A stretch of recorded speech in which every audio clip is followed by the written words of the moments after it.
دوم در بعضی منطقه ها با مذهب یک امام میخوانند و در منطقه های دیگر با مذهب امام دیگر میخوانند و ما خودمان شاهد شدیم که مثلا در یک کشور نماز عصر را وقتی که اذان گفتند پس از چند لحظهش نماز عصر را اجرا میکنند و باز در یک کشور دیگر سفر کردیم که نماز عصر می درآید اما نماز عصر را تقریبا از 2 تا 3 ساعت به تاخیر میگذارند و دیر میخوانند.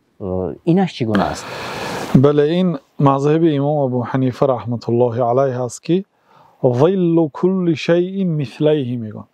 وقتی که سایه هر یک چیز غیر سایه اصلی خودش اگر 2 برابر شود بعد نماز عصر می درآید میگن. این مذهبی صاحب مذهب خود امام ابو حنیفه رحمت الله. اما شاگردانشان ابو یوسف قاضی رحمت الله علیه و محمد ابن حسن شیبانی مثل قول شافعی و مثل قول جمهور گفتند. ظل کل شیء مثله گفتند. سایه هر یک چیز 1 برابر شود نماز عصر می درآید گفتند. لیکن در این حالت بهترین عمل کدام عمل است؟ مثلا شما در یک جای فرا آمدید، مهمان شده در یک شهری که مردم آنجا مذهب حنفی دارند. عصر را وقتی که سایه هر یک چیز 2 برابر میشد ثانی میخوانند. یعنی شما آیا در مهمان خانه یا در خانه تان نماز عصر را در ابتدای وقت خواندنتان بهتر است یا همراهی جماعت کمتر گذرانیده خواندن بهتر است؟ البته همراهی جماعت خواندن بهتر است، چون عصر حالی وقت دارد.